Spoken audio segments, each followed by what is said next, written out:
For a look at the persecutions Christians face worldwide, let's go back to Pat. Thank you very much. I want to comment on that, ladies and gentlemen. If it's embarrassing to the Koreans that some of the Koreans go out to follow the Great Commission, that's just too bad.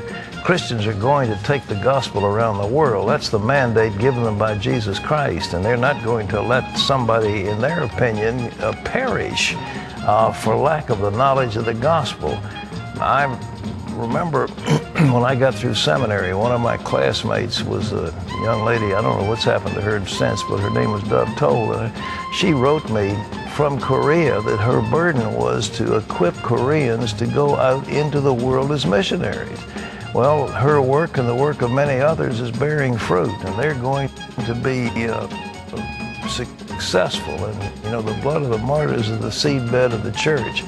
And for Korea to say, well, that's embarrassing to us that they're out there, well, that's tough luck. I think it's time the Koreans stop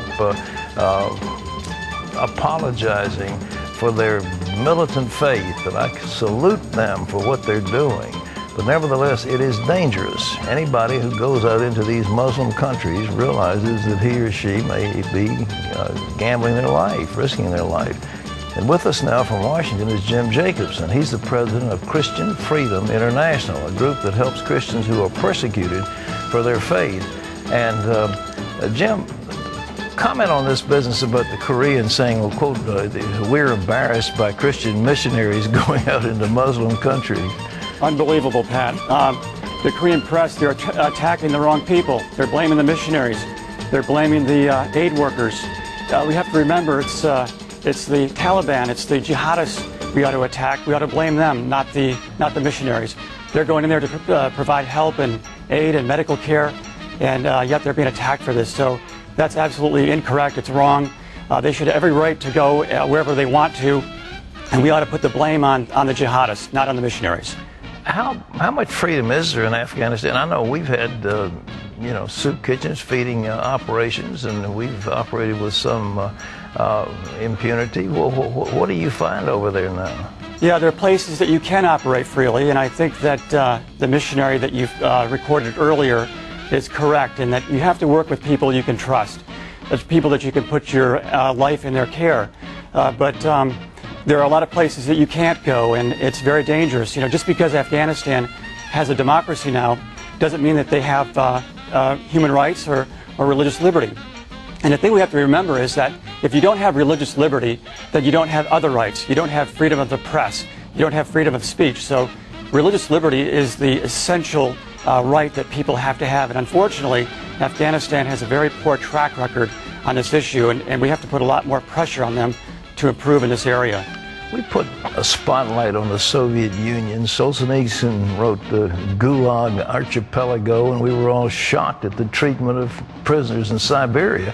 But it seems like the Western press is terribly silent about the offenses against the religious groups by the Muslims in the Islamic world. What do you find about that? It's absolutely true, Pat. I mean, thank God for CBN, because you're putting this information out about the South Korean hostage situation.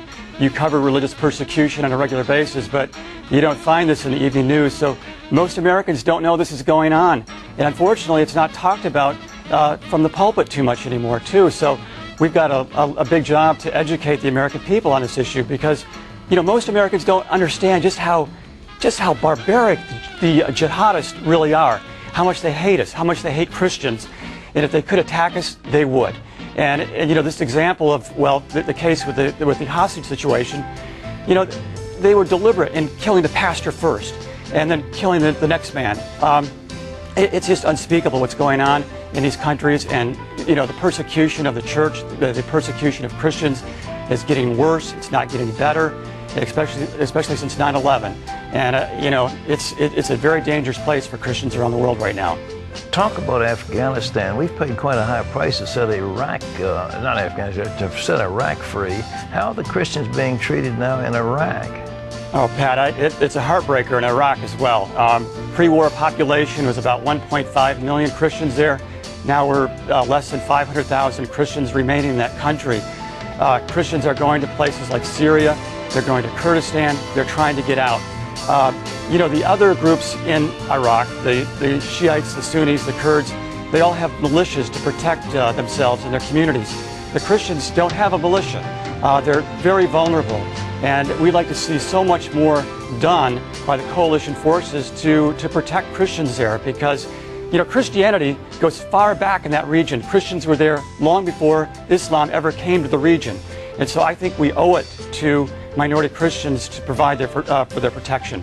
Well, Jim, thank you very much. Jim Jacobson, ladies and gentlemen, shining a spotlight on what's happening in the Middle East. And it shocks me that we have spent maybe $750 billion liberating Iraq and allowing at the same time, you know, widespread persecution against the Christian minority. That 2/3 of them have been driven out of the country, and many have been killed, tortured, imprisoned.